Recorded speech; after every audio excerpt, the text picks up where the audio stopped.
आप सभी भाई बहनों का आज की आध्यात्मिक चर्चा में बहुत बहुत स्वागत है।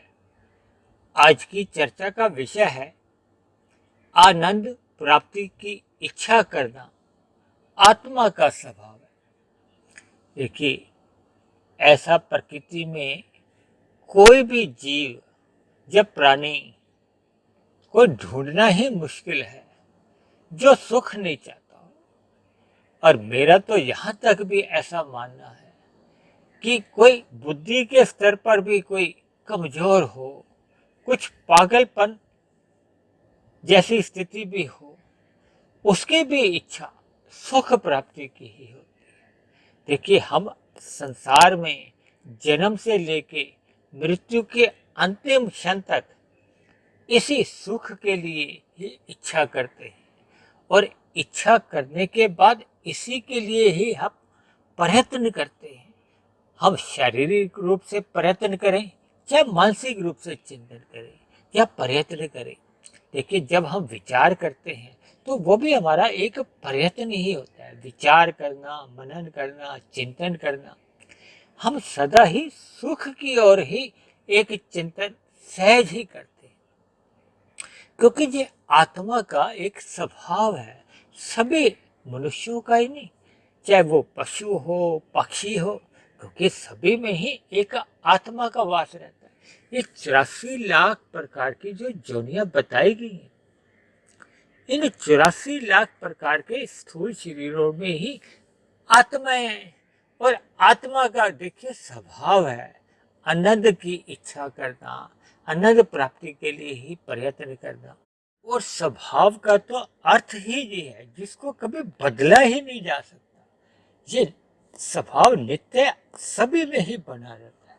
देखिए, आज हम संसार में अगर देखते हैं ना, कोई सिगरेट पी रहा है, कोई शराब पी रहा है, कोई मांसाहार का सेवन कर रहा है, कोई गुटखा, तंबाकू ये आदि भी एक नशे की चीजें लेता है, तो उसके मन में भी कोई दुख की इच्छा नहीं होती। यानी इनका सेवन करने वाले सभी मनुष्यों में भी केवल सुख प्राप्ति की ही इच्छा बनी रहती है। यदि उनको इनको लेने से सुख की प्राप्ति ना होती हो तो वो इनको कभी भी लेना पसंद ही नहीं करेंगे। और दूसरी ओर जब जब मनुष्य को इनसे कोई दुख मिलता है, पीड़ा होने लगती है, यानी कि ये सभी पदार्थ ही उसको दुख देने लगते हैं, तो फिर वो इन्हीं पदार्थों का सेवन करने से बचता है, उनको छोड़ता है। तो अब दो बातें सामने आ जाती हैं कि एक मनुष्य में सुखों को पाने की तो प्रवृत्ति पाई जाती है, क्योंकि सुखों के प्रति उसकी प्रीति होती है। और दुखों से सभी मनुष्यों की छूटने की कहो, निवृत्ति की एक इच्छा बनी रहती है, क्योंकि दुखों से तो किसी का भी कोई लगाव नहीं होता। सदा ही हमारी एक द्वेष बना रहता है। दुखों से तो सभी की ही एक ईर्ष्या भाव रहता है। और ये एक आत्मा का स्वभाव है। और इसी सुखों को पाने के लिए और दुखों की निवृत्ति के लिए एक साधारण आत्मा का हर क्षण ऐसा प्रयत्न बना रहता है, ऐसी इच्छा बनी रहती है।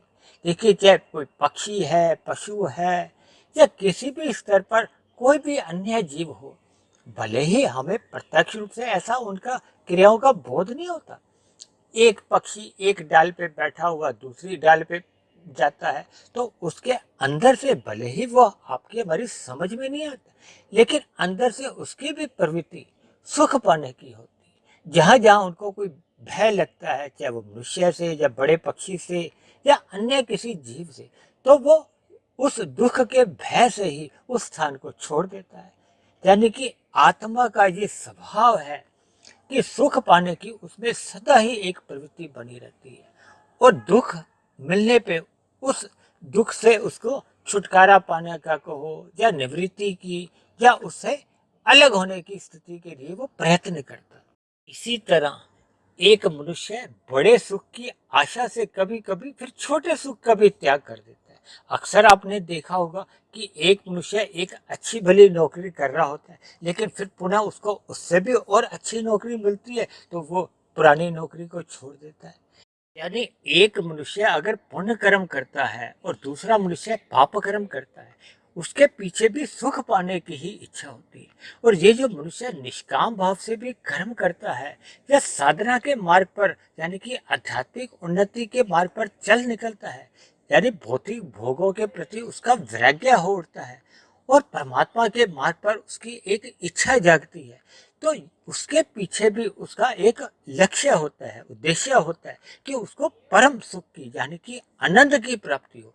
इसलिए वो प्रकृति के जो एक साधारण सुख होते हैं, उन सुखों के लिए वो उसको भी छोड़ देते। इसी तरह हम अपने जीवन में भी जितने जितने स्थितियों को हम पकड़ते हैं, देखिए पकड़ने से ही मुझे अभी एक बात और याद आई कि अक्सर आप भाई बहनों ने सर्कस देखी होगी और सर्कस में एक स्थिति एक खेल ऐसा आता है कि जब एक युवक या युवती वो एक रिंग को छोड़ते हैं और दूसरे को वो पकड़ते हैं, यानी कि वो झूलते हैं और पकड़ते जिसको है तभी पकड़ पाते हैं जब वो प्राणे को छोड़ते हैं। देखिए दोनों स्थितियों में तो संभव नहीं है। इसी तरह आपने संसार में देखा होगा कि कुछ मनुष्य तो देखिए प्रकृति के भोगों को ही भोगने में मस्त है, इसी के लिए वो कर्म ही नहीं पाप कर्म भी कर जाते। और जबकि आपने ऐसे मनुष्य भी देखे होंगे कि जो इन प्रकृति के भोगों से अब वो पीछा छोड़ रहे हैं, यानी कि उनके मन में वैराग्य की स्थिति जाग गई है, अब वो परमात्मा के मार्ग पर चलने लगे। तो ये स्थितियां क्यों बनती हैं? जब जब आपके हमारे ज्ञान के स्तर में कुछ परिवर्तन आता है या जिस सुख को हम भोग रहे होते हैं उससे बड़ा सुख हमें नजर आता है, या तीसरी स्थिति ये भी बन सकती है कि जब उस भोग रहे सुख में हमें दुख की प्रतीति होने लगती है, दोष दर्शन हम देखने लगते हैं, यानी कि हमारे आपके ज्ञान में जब परिवर्तन हो जाता है तब हम ऐसी स्थिति से फिर हम बाहर निकलते हैं। यानी कि ये जो परमात्मा को पकड़ना और प्रकृति को छोड़ना या प्रकृति के ये जो जितने भी ये जो पदार्थ आपके हमारे जीवन में हैं, इनको जब जब हम एक छोड़ने लगते हैं और परमात्मा को पकड़ने के लिए हम अपनी क्रियाएं कहो साधना कहो वो आरंभ कर देते हैं। देखिए ये बहुत ही एक साधारण की एक प्रक्रिया है। अब हमें समझना होगा कि आत्मा की क्या स्थिति है और परमात्मा की क्या स्थिति है और इसी प्रकार इस प्रकृति की क्या स्थिति है, क्योंकि शास्त्रों में तो देखिए तीन ही तत्वों की बार बार चर्चाएं आती हैं। आप सृष्टि के आरंभ में जो परमात्मा के मुख द्वारा जो वेद भी प्रकट होते हैं, उन वेदों में भी जो शब्द ज्ञान है या जो जो बातें कही गई हैं, जो बातें आधार रूप में बताई गई हैं, या उन बातों से ही या शब्द ज्ञान से ही फिर हमारे जो ऋषि मुनि हुए जिन्होंने परमात्मा का ध्यान लगाते हुए उन वेद में बताई गई बातों का ही एक सरल रूप दिया, उपनिषद लिखे, पुराण लिखे। और अभी द्वापर युग में ही भगवान श्री कृष्ण ने अपने अवतार में अर्जुन को एक माध्यम बनाते हुए हम सभी एक साधारण मनुष्यों को एक ज्ञान का उपदेश दिया, क्योंकि सारा का सारा जो आध्यात्मिक ज्ञान है वो केवल तीन ही तत्वों पर आधारित है। भगवान जो एक परम सत्ता है, भगवान को परमात्मा भी कहा जाता है। हम सभी तो देखिए एक साधारण आत्मा है, अनंत आत्मा है, भले ही परमात्मा की दृष्टिकोण से तो निश्चित है क्योंकि आत्मा भी जन्म मरण से तो रहित है, लेकिन परम आत्मा, परम शब्द किसी एक सत्ता के लिए ही कहा जाता है, क्यों दो चार सत्ता नहीं, आत्मा तो देखिए अनंत है। तो ये आत्मा और परमात्मा का जो एक मूल ज्ञान है, ये दोनों चेतन तत्व है। आत्मा एक साधारण चेतन तत्व है और परमात्मा एक परम चेतन है, क्योंकि आत्मा भी चेतन है और परमात्मा भी चेतन है। इसलिए आत्मा और परमात्मा में काफी अधिक समानताएं भी पाई जाती हैं। दोनों ही ज्ञान युक्त है। लेकिन क्योंकि आज का जो हमारा एक विषय है आनंद प्राप्ति की इच्छा करना आत्मा का स्वभाव है। देखिए, इच्छा किसकी होती है? जो उसके पास है ही नहीं। आप और हमारे जितनी भी इच्छाएं जन्म लेती हैं, जो चीज हमारे पास नहीं होती। एक मनुष्य के पास अगर मोबाइल नहीं है तो उसकी मोबाइल पाने की इच्छा हो सकती है। लेकिन एक व्यक्ति के पास यदि मोबाइल है तो वो उस मोबाइल से एक अच्छे जो उसमें तकनीक पे आधारित होगा तो उसकी इच्छा हो सकती है। यानी कि इच्छा केवल उसी की ही होती है जब जो वर्तमान समय में उसके पास है उससे कुछ अच्छी हो, या उसके पास हो ही नहीं। यानी कि आत्मा का जो एक स्वभाव कहा जाता है आनंद प्राप्ति की इच्छा करना, तो इसका मतलब यह है कि आत्मा में आनंद गुण नहीं है। देखिए, शास्त्रों में एक शब्द बार बार आता है और अक्सर मेरी चर्चाओं में भी आता रहता है कि परमात्मा को सच्चिदानंद कहा जाता है। आत्मा के लिए सच्चिदानंद शब्द नहीं आता। सच्चिदानंद का जब हम संधि विच्छेद करते हैं तो 3 शब्द आते हैं, सत्य, चित्त और आनंद। देखिए, सत्य में केवल सत्य ही रहता है, चित्त भी नहीं रहता, आनंद भी नहीं रहता। जबकि चित्त में सत्य भी रहता है लेकिन आनंद नहीं रहता, जबकि आनंद में सत्य भी रहता है, चित्त भी रहता है।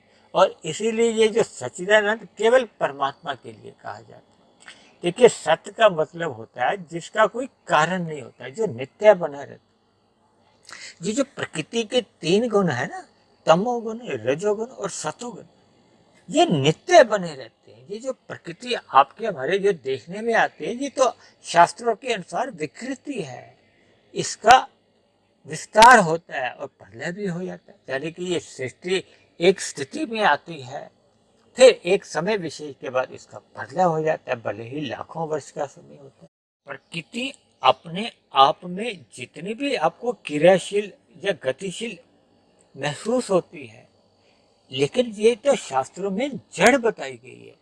जड़ का मतलब ही ये होता है कि उसमें अपने आप किसी प्रकार की कोई क्रिया नहीं होती। यानी कि ये जो 3 गुण हैं, इन गुणों में जो क्रियाएं आरंभ होती हैं, जब सृष्टि का आरंभ होता है तो सतोगुण में वृद्धि की जाती है, और जब इसका प्रलय किया जाता है तो तमोगुण में वृद्धि कर दी जाती है। और जब ये जो स्थिति बनी रहती है जिसमें ये युगों का बार बार एक चक्र सा चलता रहता है, जो एक स्थिति बनी रहती है, इसमें रजोगुण की वृद्धि बनी रहती है। देखिए, प्रकृति के ये जो 3 गुण है ना, शास्त्रों में ये भी कहा गया कि तमोगुण से 10 गुना अच्छा रजोगुण है, रजोगुण से भी 10 गुना अच्छा सतोगुण है। और इसीलिए शास्त्रों के इसी आधार को ध्यान में रखते हुए मैंने इनको 1, 10, 100 की भी एक अंकों से संज्ञा दी है, नाम दिया है, ताकि हम इन गुणों के प्रभाव को या इन गुणों के महत्व को अपने दिमाग में बैठा लें। देखिए, प्रकृति में हम जितने भी पदार्थों का एक संग करते हैं तो उन पदार्थों के गुण को या उनका प्रभाव सहज ही हमें मिलने लगते हैं। अब आत्मा की क्या स्थिति है? वो सत्य भी है और चित्त भी है, लेकिन आनंद रहित है। और जबकि हम सभी का क्योंकि एक स्वभाव है आनंद प्राप्ति की इच्छा करना, और प्रकृति में जो 3 गुण है, क्योंकि संपूर्ण भौतिक प्रकृति त्रिगुणात्मक है, तो फिर हमें इन 3 गुणों की स्थिति को समझना होगा। देखिए, प्रकृति को अक्सर कहा जाता है द्वैत है। यहाँ सुख दुख, गर्मी सर्दी, लाभ हानि, जय पराजय, यानी विभिन्न प्रकार की द्वैत की स्थितियां रहती हैं। देखिए, शास्त्रों में बताया गया है कि सतोगुण का यदि हम संग करते हैं तो हमें सुख अधिक मिलता है। जब हम रजोगुण का संग करते हैं, आरंभ में भले ही हमें सुख मिलता है, लेकिन देर सवेर अंतोगत्वा हमें दुख की प्रतीति होती है। और जो तमोगुण है वो तो देखिए अज्ञानता की स्थिति कही जाती है, मोह की स्थिति कही जाती है। इसलिए तो तमोगुण को 1 मैंने माना है, रजोगुण को 10 और सतोगुण को 100 की स्थिति। और इसी के ही आगे बढ़ते हुए मैंने परमात्मा को विशुद्ध सतोगुण यानी परमात्मा के लिए भी मैंने 1000 अंकों का एक संज्ञा दी है, ताकि हम इन गुणों का एक महत्व समझ सकें। क्योंकि देखिए, 1 के सिक्के के आगे जो 1000 का नोट होता है, अब तो 1000 का नोट है नहीं, देखिए एक समझने के लिए तो उनका कितना अधिक एक तुलनात्मक रूप से कितना अधिक महत्व है। 1 के सामने 10 के नोट का अधिक महत्व है, और इसी तरह 10 के आगे 100 के नोट का अधिक महत्व है। तो ये गुणों का भी इसी हिसाब से फिर महत्व बढ़ता जाता है। और मनुष्य अपने जीवन में इन प्रकृति के जो सुखों को प्राप्त करने के लिए जो कर्म करता है, क्योंकि प्रकृति में देखिए एक व्यवस्था परमात्मा ने बना रखी है कि प्रकृति के जितने भी ये जो पदार्थ हैं, इनको भी तामसी कहा गया है। और इन्हीं पदार्थों की क्रियाएं जितनी भी होती है वो रजोगुण के कारण होती है। और सतोगुण को ज्ञान से भी कहा गया है, यानी कि जब हम ज्ञान में रहते हुए कोई क्रिया करते हैं पदार्थों के ऊपर, तो फिर हम पदार्थों का भी एक भरपूर रस ले सकते हैं, उनसे सुख ले सकते हैं। जैसे आपके हमारे घरों में हमारी पत्नी खाना बनाती है, तो उसको ज्ञान होता है, फिर वो उन पदार्थों के साथ क्रियाएं करती है, तभी तो आप और हम एक दाल सब्जी या रोटी चावल जो खाते हैं उसमें रस आता है। और जिस गृहिणी को अगर ज्ञान ही नहीं है, यानी कि उसमें सतोगुण नहीं है, और फिर वो अगर पदार्थों के साथ कुछ क्रियाएं भी करती है, यानी कि रजोगुण और तमोगुण की क्रियाएं होती हैं, लेकिन ज्ञान नहीं है, तो फिर जो एक कार्य निकल के आएगा या पदार्थ जो एक बन के आएगा, वो आधा अधूरा होगा, उसमें रस नहीं होगा, स्वाद नहीं होगा। देखिए, ये बातें एक समझने के लिए कि हमारे जीवन में जब जब सतोगुण की एक न्यूनता आ जाती है, तो हमारे जीवन में भी अज्ञानता आने लगती है। और अज्ञानता कैसे आ जाएगी? जब मनुष्य सतोगुण से एक अपने आप की दूरी बना लेता है। जब हम सत्संग करते हैं तो हमारा सतोगुण बढ़ता है, जब हम परमात्मा का चिंतन करते हैं तब हमारा सतोगुण बढ़ता है। जब हम ये सतोगुणी साहित्य को पढ़ते हैं, या ऐसे ही मेरी जैसे भाई बहनों की कोई आप जब वीडियो सुनती हो, यहाँ परमात्मा की चर्चाएं होती हैं, ज्ञान की चर्चाएं होती हैं, तब भी आपका हमारा एक सतोगुण बढ़ता है। यानी कि प्रकृति के जितने भी पदार्थों के जो सुख हैं, वो तो देखिए तमोगुण के कारण है। क्योंकि आपके हमारे देखिए 3 शरीर हैं, स्थूल शरीर, सूक्ष्म शरीर और कार्य शरीर। देखिए, ये मैं जितनी भी बातें बता रहा हूँ, इन सभी कड़ियों को जब तक आप जोड़ोगे नहीं, यानी कि आप गंभीर रूप में इन कड़ियों का आपस में संबंध नहीं जोड़ोगे, तब तक फिर ये जो आज की चर्चा भी है, हो सकता है आपको पूर्ण रूप से समझ नहीं आए। और जब ज्ञान देखिए पूर्ण रूप से हमें समझ नहीं आता, तो फिर उस ज्ञान का हम पूर्ण रूप से लाभ नहीं उठा पाते।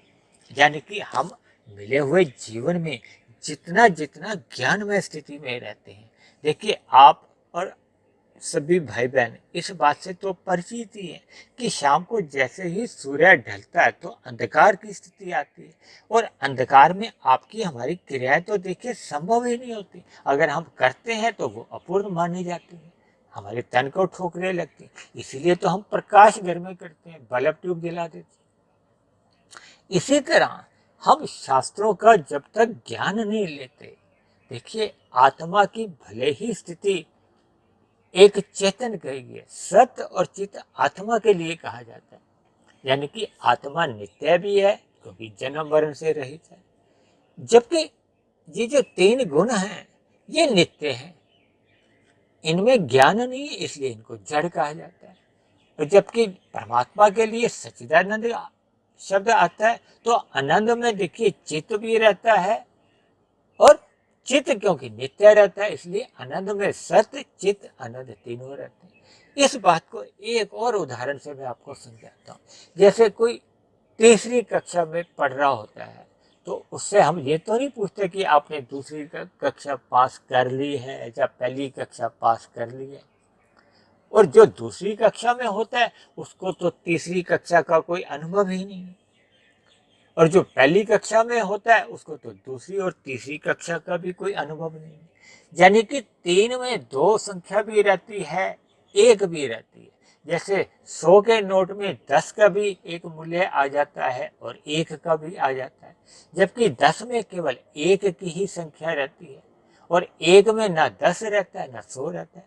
देखिए, इन सभी बातों को आप जितना गहराई से आप अपने दिमाग में बैठाते जाओगे ना, तो फिर परमात्मा की ये जो जितना ज्ञान विज्ञान है वो आपके मस्तिष्क में, आपके दिमाग में, आपके कार्य शरीर में एक स्वभाव रूप में, एक संस्कार रूप में, एक स्थायी रूप में जब वो टिक जाएगा, तभी आपके जीवन में एक परिवर्तन आ सकेगा। परिवर्तन क्या है? देखिए, जब जब आपके हमारे जीवन में इन प्रकृति के भोगों के प्रति वैराग्य होगा। वैराग्य का अर्थ ये नहीं है कि हम अपने स्थूल शरीर की जो हमारी आवश्यकताएं होती हैं उनको हम पूरा करना छोड़ देते हैं। देखिए, स्थूल शरीर है तो रोटी चावल तो जो हमारी एक आवश्यकता है, हमें 2 जोड़ी वस्त्र चाहिए या रहने की जगह चाहिए या विभिन्न प्रकार की जो भी आपके हमारे जीवन की एक न्यूनतम आवश्यकताएं होती हैं। अभी हमने कुछ दिन पहले एक सीमित आवश्यकताओं पे भी एक चर्चा की, यानी कि हमारे आपके जीवन में जो एक आवश्यकताएं होती हैं उनको तो हमें पूरा करना ही होता है, क्योंकि स्थूल शरीर है। स्थूल शरीर के रहते रहते उसकी आवश्यकताएं तो बनी रहती हैं। लेकिन जब जब मनुष्य इन प्रकृति के पदार्थों में एक भोग प्रवृत्ति से सम्मुख होने लगता है। भोग क्या है? जबकि हमारी कोई आवश्यकता तो है नहीं। देखिए, दाल रोटी अगर हमने खा ली है तो हमारा पेट तो भर जाता है।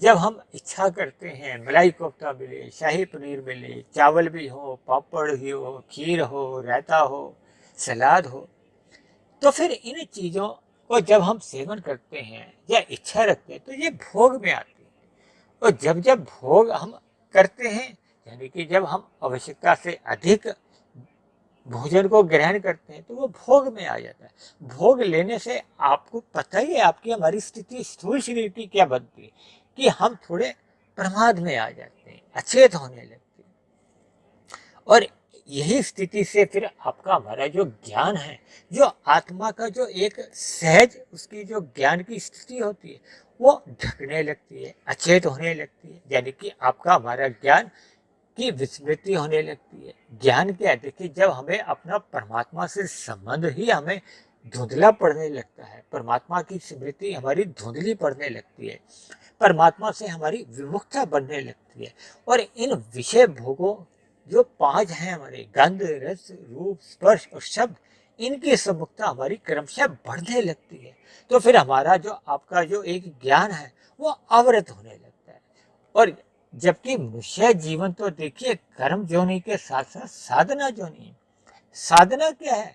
कि आपके हमारे जीवन में जो आत्मा के ऊपर जो अज्ञानता के संस्कार आ चुके हैं पूर्व की मनुष्य जोनियों में, अगर हम उस अज्ञानता को नहीं मिटाते, देखिए आनंद की स्थिति परमात्मा के पास है, आत्मा के पास है ही नहीं। इस बात को जब तक आप नहीं स्वीकार करोगे, आनंद प्राप्ति की इच्छा रखने मात्र से हमें आनंद की प्राप्ति नहीं होती। देखिए, प्रयत्न करना होता है। केवल इच्छा रखने से तो हमें भौतिक जगत में भी, जिसमें आप और हम अपना जीवन व्यतीत करते हैं, केवल इच्छा रखने मात्र से हमें वो वस्तु या कोई भी चीज नहीं मिलती। हम इच्छा तो देखिए रखते हैं कि हम राष्ट्रपति बन जाएं, प्रधानमंत्री बन जाएं, लेकिन जब तक हम उन योग्यताओं के लिए प्रयत्न नहीं करते, अपनी योग्यता नहीं बनाते, तब तक तो वो हमारी इच्छा पूर्ण हो ही नहीं सकती। इसी तरह जब हम आनंद प्राप्ति की इच्छा रखते हैं तो फिर हमें आनंद प्राप्ति के लिए हमें प्रयत्न करना होगा। प्रयत्न क्या है? साधना करना। देखिए, क्योंकि आनंद आत्मा का गुण ही नहीं है। आनंद गुण है परमात्मा का, ये मनुष्य को तभी बोध होता है जब वो सत्संग करता है, ज्ञान में स्थिति में रहता है, सतोगुण में अपने आप को स्थित करता है। और यदि मनुष्य रजोगुण और तमोगुण में ही अपनी दिन पसर या अपनी दिनचर्या या अपने जीवन को बिता देता है, यानी कभी पुण्य कर्म करता है, कभी पाप कर्म करता है, तो इसी पाप पुण्य के झूले में ही झूलता रहता है, तब तो फिर उसका कर्मों के आधार पर मनुष्य की मरने के बाद फिर जैसी जैसी कर्मों के आधार पे या संस्कारों के आधार पे स्थितियां बनती हैं, फिर उसका 84 लाख प्रकार की योनियों में, कभी ऊपर की योनियों में, कभी नीचे की योनियों में, यानी कि ये सुख दुख वो भोगता रहता है। लेकिन मनुष्य योनि में ही हमें ये आनंद प्राप्ति की इच्छा करने का एक पात्रता है, हमारे पास एक योग्यता है, हमारे आपके पास एक अवसर है। ये अवसर क्या है कि हम सत्संग करते हुए या साधना करते हुए हम अपने कारण शरीर में जितने भी बुरे संस्कार हैं, यदि हम उसको समाप्त कर देते हैं, जैसे जैसे हमारे कारण शरीर में बुरे संस्कार समाप्त होने लगते हैं और ज्ञान के संस्कार या शुभ संस्कार बनने लगते हैं, तो फिर हमारी जो आत्मा की एक मूल स्थिति सहज ही लौटने लगती है। यानी कि आत्मा के ऊपर ये जो मल रूपी तमोगुण का या रजोगुण का जो आवरण होता है वो हटने लगता है। जैसे आपने देखा होगा, सूर्य के प्रकाश के आगे काले बादल आ जाते हैं तो थोड़ा अंधकार सा हो जाता है। इसी तरह जैसे जैसे वो बादल हटेंगे तो सूर्य का प्रकाश तो पहले भी था, वो पुनः अपनी मूल स्थिति में आ जाता है। इसी तरह आपका हमारी जो आत्मा का जब ज्ञान गुण है वो जब सहज मूल स्थिति में आ जाता है, तो देखिए आत्मा और परमात्मा का एक सजातीय संबंध है। आत्मा सहज ही फिर परमात्मा की ओर, जैसे लोहे के कण चुंबक की ओर सहज ही आकर्षित होते हैं, चिपक जाते हैं, ऐसे ही देखिए आत्मा परमात्मा की ओर सहज ही सम्मुख होने लगेगी। क्योंकि अब ये प्रकृति के जो 3 गुणों के बंधन जब नहीं उसको बांधते ना, तो फिर आत्मा सहज ही परमात्मा की ओर सम्मुख हो जाती। देखिए आत्मा में कोई आनंद का गुण आ नहीं जाएगा, केवल सम्मुखता रखने से हमें फिर आनंद की प्राप्ति होती है। जैसे हम सूर्य के प्रकाश के सामने जब जाते हैं तो हमें भी सूर्य के प्रकाश की किरणें प्रकाशित करती हैं, हम स्वयं तो सूर्य का प्रकाश की किरणें नहीं बन जाते। इसी तरह जब मनुष्य अपने स्थूल शरीर के रहते रहते ये जो प्रकृति के ये जो बंधन है गुणों के, यानी कि हम अपना कारण शरीर और सूक्ष्म शरीर जब हम समाप्त कर लेते हैं, तो देखिए स्थूल शरीर की मृत्यु तो निश्चित है, इसको तो कोई भी सृष्टि की ताकत टाल ही नहीं सकती, ना आज तक किसी की रुकी है। होता क्या है कि हमारे आपके कारण शरीर में कर्माशय बनता जाता है, संस्कार बनते जाते हैं, मन बुद्धि में वासनाएं रहती हैं। तब ऐसी स्थिति में जैसे ही स्थूल शरीर की मृत्यु होती है और स्थूल शरीर की मृत्यु के बाद फिर कर्मों के आधार पर या संस्कारों के आधार पर फिर उसको एक नया जन्म मिलता है। यानी कि मनुष्य योनि पाकर आपको हमें जो एक अवसर मिला है, उस अवसर का जब हम लाभ नहीं उठाते तो फिर हमारी आपकी कर्मों के आधार पर ही फिर आगे की एक सदगति होती है या दुर्गति भी हो सकती है। जब हमारे संचित कर्मों में पाप कर्मों की अधिकता होती है, पुण्य कर्म की न्यूनता बन जाती है, तो फिर दुर्गति होती है। ये दुर्गति क्या, ये नीचे की जोनियों में जो आप और हम अपने घरों के आसपास जीव देखते हैं, ये दुर्गति ही है, अधोगति ही है। इसलिए मनुष्य जोनि पाकर हमें परमात्मा की ओर सम्मुखता अपनी बढ़ानी होगी। ये परमात्मा की ओर सम्मुखता बढ़ाने के लिए हमें ये प्रकृति के जो 3 गुण हैं जो एक क्रम में आते हैं, तमोगुण, फिर सतोगुण, फिर रजोगुण। देखिए शाम को जैसे सूर्य अस्त होता है तो तमोगुण का आरंभ हो जाता है।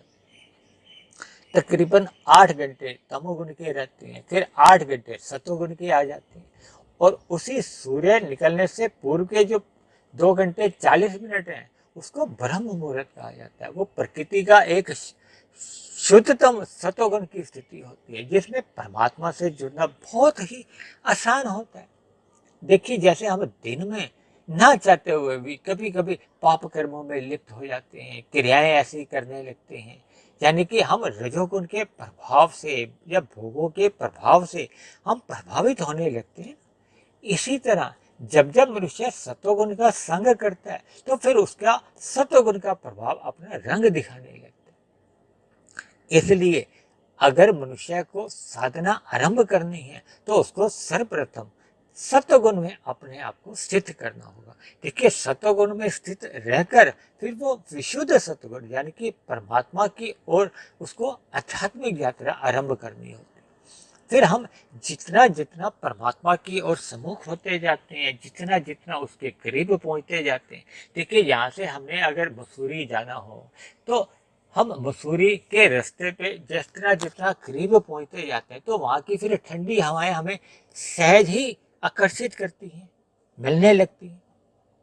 और जब हम मसूरी में ही पहुंच जाते हैं, तो जो दिल्ली की जो झुलसती हुई गर्मी से हम निजात पा जाते हैं।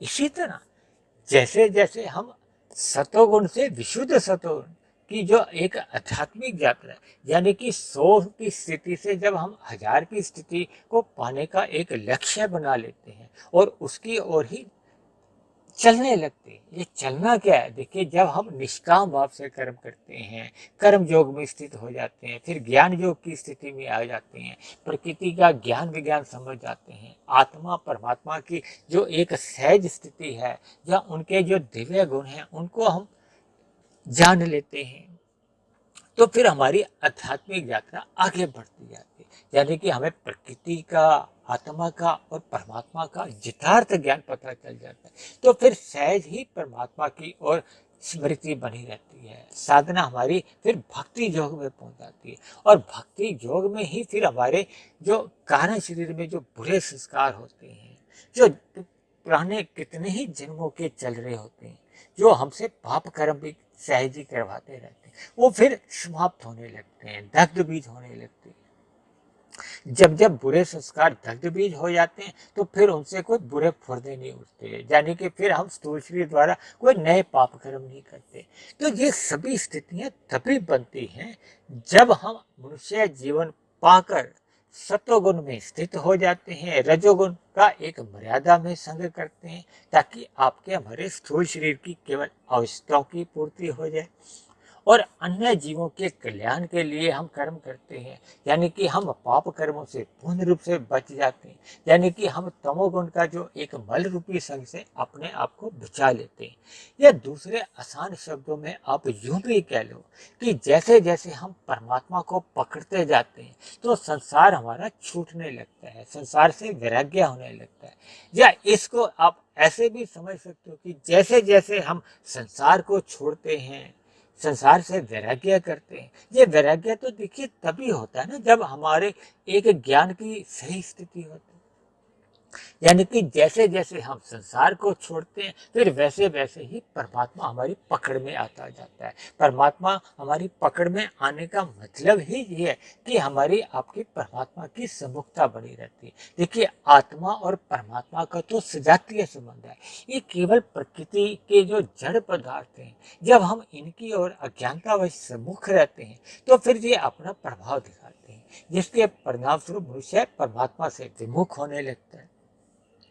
इसलिए मेरी आप सभी भाई बहनों से बार बार एक ही विनती रहती है कि रात को मनुष्य को जल्दी सो जाना चाहिए और सुबह ब्रह्म मुहूर्त का अवश्य ही उसको संग करना चाहिए, ताकि वो सतोगुण में अपनी स्थिति को मजबूत करता जाए। जितनी जितनी उसकी सतोगुण की आध्यात्मिक यात्रा विशुद्ध सतोगुण की ओर अग्रसर होती है, फिर उतने उतने अंश में क्रमशः हमें आनंद की प्राप्ति मिलती जाती है, होती जाती है। और एक ऐसी स्थिति भी बन जाती है कि जब मनुष्य मायातीत हो जाता है, मरने पे उसको मोक्ष काल की प्राप्ति होती है। वो परमात्मा के आनंद में एक बहुत ही लंबे समय के लिए मोक्ष काल में चले जाते हैं। तो ऐसी सभी शुभ स्थितियां आप सभी भाई बहन भी अपने जीवन में बना सकते हैं। ये तभी संभव होता है कि जब हम परमात्मा को पाने का एक लक्ष्य रखते हैं, क्योंकि आत्मा का तो देखिए ये सहज ही स्वभाव है, इस स्वभाव को हम चाहकर भी बदल नहीं सकते।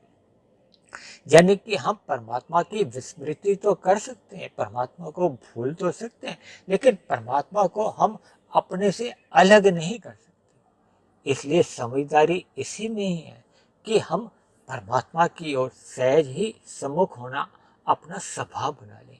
इसी में ही हम सब की एक भलाई है, समझदारी है, बुद्धिमत्ता है। तो आज की चर्चा को मैंने विभिन्न उदाहरणों द्वारा, जैसा जैसा परमात्मा ने मुझे प्रेरित किया, वैसे वैसे मैंने उदाहरण आपको समझाए। तो आज की चर्चा को अब यहीं समाप्त करते हैं।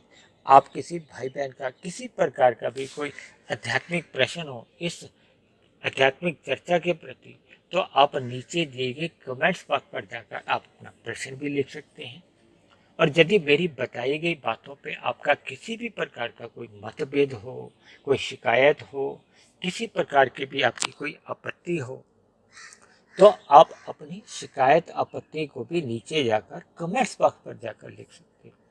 और यदि परमात्मा की प्रेरणा से बनने वाली ये प्रतिदिन की जो एक वीडियो है, ये आपके जीवन में एक सकारात्मक परिवर्तन लाने में सफल होगी हो, तो मेरी आप सभी भाई बहनों से विनती है कि आप मेरे इस आध्यात्मिक ज्ञानात्मक चैनल सुधीर भाटिया फकीर को सब्सक्राइब करें व अन्य जिज्ञासु भाई बहनों को भी इस आध्यात्मिक ज्ञानात्मक चैनल से जोड़ने का प्रयास करें, ताकि समाज में हम सभी भाई बहनों को एक सतोगुणी वातावरण में जीवन जीने का अनुभव हो, यानी हम सभी भाई बहनों का एक जीवन भी आनंदमय बीते।